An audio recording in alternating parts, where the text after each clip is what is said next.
Shalom. Est-ce que vous connaissez Corneille? Moi, si. Alors, laissez-moi vous parler de Corneille.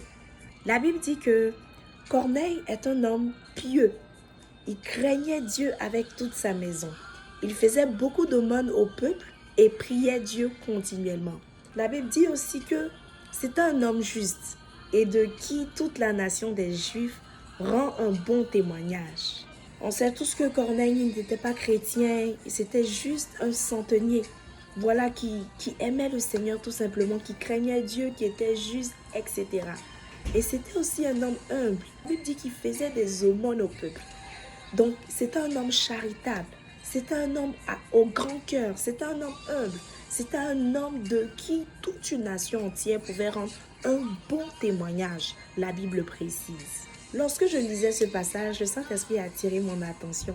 Est-ce qu'aujourd'hui, c'est-à-dire de nos jours, on peut rendre ce genre de témoignage des gens qui sont chrétiens, des gens qui vont à l'église, des gens qui vont dans des programmes, des gens qui sont toujours à l'église, des gens même qui dorment à l'église? Est-ce qu'on peut rendre ce genre de témoignage? Et là, ça m'a fait réfléchir parce que effectivement, en tant que chrétien, souvent, on n'a pas un bon témoignage. On dit, oh, c'est la fille là, elle n'a pas de Bible, elle va à l'église, elle fait ci, elle fait ça. Mais il n'y a pas de bon témoignage. On n'est pas charitable. Lui, il ne connaissait pas le Seigneur véritablement, dans le fond. Mais il était charitable. Il faisait des aumônes au peuple. Il priait Dieu continuellement. La Bible dit. La Bible nous dit en tant que chrétiens, priez sans cesse. Mais est-ce qu'en tant que chrétiens, nous-mêmes qui connaissons le Seigneur, qui avons une relation particulière, une relation basée vraiment sur la Bible, basée sur notre foi, basée sur ce qu'on sait du Seigneur, est-ce qu'on prie continuellement? Est-ce qu'on prie sans cesse ou on prie seulement lorsque ça nous arrange ou seulement lorsque nous avons le temps? Et est-ce que nous sommes des gens qui aimons notre prochain? Pas forcément faire des aumônes, donner de l'argent à tout le monde. Mais est-ce que tu es reconnu en tant que chrétien comme quelqu'un qui donne, comme quelqu'un qui partage, comme quelqu'un qui aime son prochain comme il s'aime lui-même? Est-ce que lorsqu'on demande même aux païens, les gens disent de bonnes choses de toi? Même dans ton église où tu dis que tu es chrétien affirmé, tu pries en langue.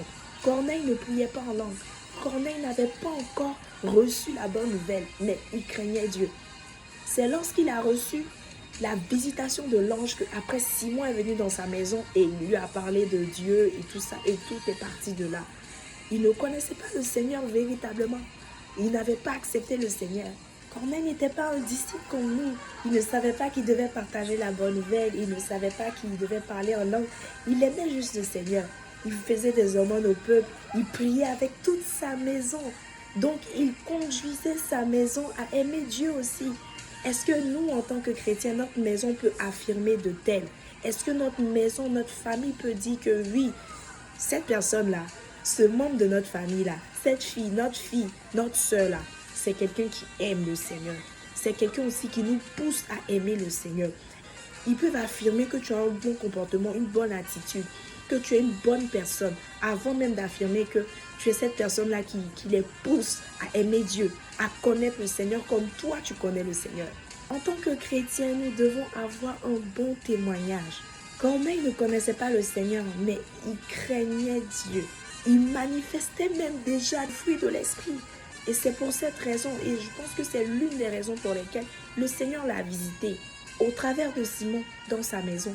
Il y a des gens de ce monde comme Corneille de nos jours qui ne connaissent pas véritablement le Seigneur, mais qui aiment Dieu, mais qui manifestent le fruit de l'esprit. Et nous-mêmes, ça nous étonne, ça nous épate. Et on est plus surpris lorsqu'on sait, lorsqu'on découvre que ce ne sont pas des chrétiens comme nous. On est tellement surpris. Parce que nous-mêmes, on n'a pas ce niveau-là d'empathie. On n'a pas ce niveau de charité qu'ils ont. On n'a pas ce niveau d'amour qu'ils ont à donner aux gens, à donner aux choses sacrées. Est-ce que tu respectes les choses sacrées en tant que chrétien comme tu dois le faire? Souvent, mais tu es chrétien, mais c'est toi qui banalises le plus l'église. Tu banalises le plus la Bible. Tu ne veux même pas entendre parler de l'église, des choses de Dieu dehors. C'est-à-dire, toi, ta foi, là, c'est seulement à l'église. Une fois que tu sors de l'église, c'est fini. Tu ne veux pas entendre parler de ça. Ça t'énerve.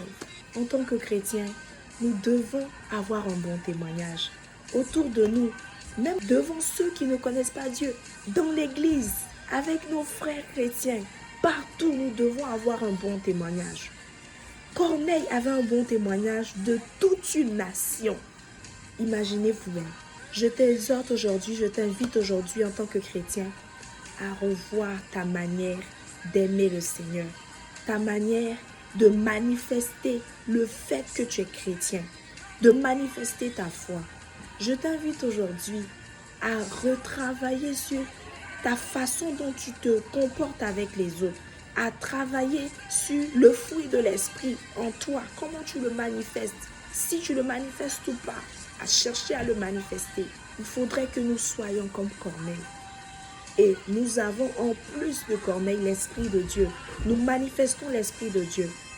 Alors, que tout le monde sache que nous avons l'Esprit de Dieu. Parce que la Bible dit, ceux qui sont fils de Dieu sont conduits par l'Esprit de Dieu. Laissons-nous conduire par l'Esprit de Dieu. Manifestons le fruit de l'Esprit et cherchons à avoir un bon témoignage en tant qu'enfants de Dieu. Que Dieu nous bénisse.